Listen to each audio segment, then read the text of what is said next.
Hi friends, welcome back to Jaya స్వంటిల్లు అండి. ఈరోజు మనం చాక్లెట్ కేక్ చేసుకుంటున్నాం.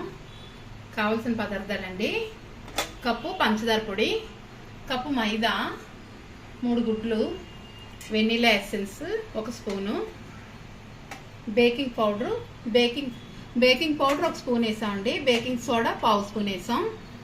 కోకో పౌడర్ 3 స్పూన్లు అండి. బాదం ఒక 6 పిక్కలు అలా కట్ చేసి ఉంచుకున్నాం అండి. ఫ్రూటీ 1 కప్ పెట్టుకున్నాం చిన్న కప్తో.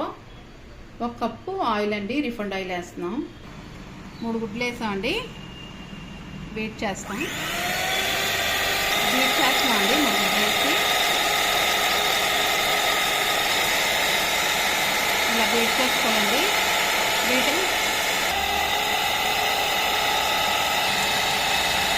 ఇలా బీట్ చేయాలండి.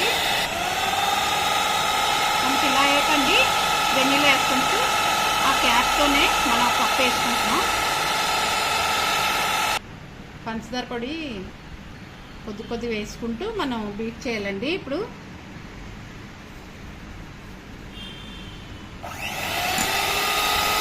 ఇలా కొద్ది వేసుకుంటూ బీట్ చేయాలండి. కొద్ది వేస్తూ మనం కలుపుకుంటున్నామండి.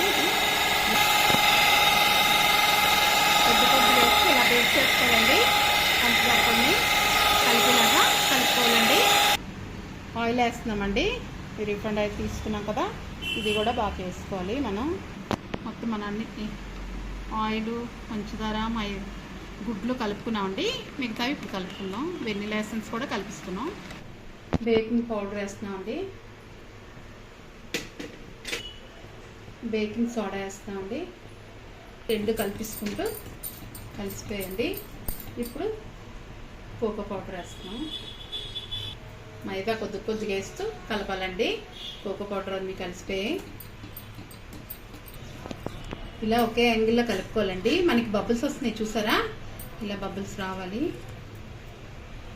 మనం కొద్దిగా ఇలా వేసుకుంటూ కలుపుకోవాలండి. కలిపిస్తామండి. ఇలా బాగా కలుపుకోవాలి, మనకి ఉండలే లేకుండా. చూసారా, ఇలా ఆయిల్ వేసుకొని మనం ఇలా గిన్నెకి మొత్తం రాసుకోవాలండి. బేకింగ్ గిన్నెకి ఇలా మనం నూనె రాసుకున్నాకండి. ఇప్పుడు మైదా వేసుకొని కోట్ చేయాలండి. ఇలాగా మనకి కేక్ బాగా వస్తుంది. ఇలాగా కోట్ చేసుకొని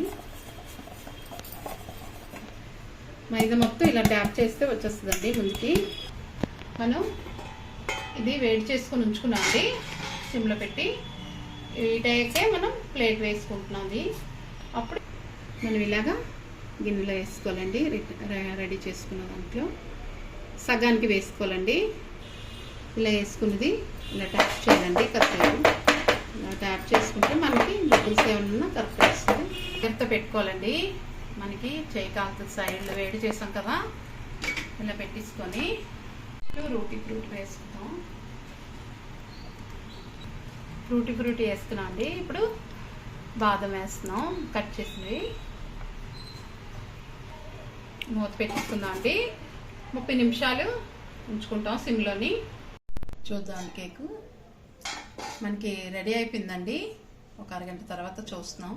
చూసారా, మన స్టిక్ అంటుకోలేదు అంటే రెడీ అయిపోయినట్టండి. ఆపిస్తున్నాం స్టవ్. మనం చల్లారిపోయాక కేకు తీసుకోవాలండి. చల్లారిపోయిందండి.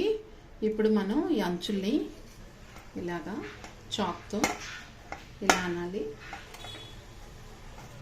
తిరిగేస్తాండి. ఇలా తీసుకోవాలండి.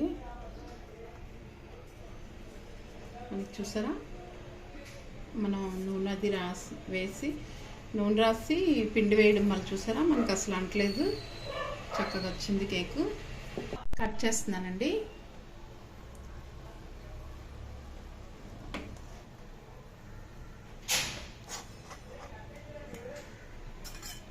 చూసారా మన కేకు ఎంత బాగా వచ్చిందో.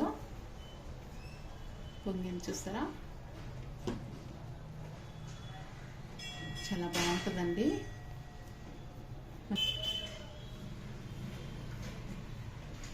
నెక్స్ట్ వీడియో ఎలా ఉందో కామెంట్స్ పెట్టండి. నచ్చితే లైక్ చేయండి, షేర్ చేయండి, సబ్స్క్రైబ్ చేయండి. నెక్స్ట్ వీడియోలో కలుద్దాం అండి. బాయ్ ఫ్రెండ్స్, నెక్స్ట్ వీడియో కలుద్దాం.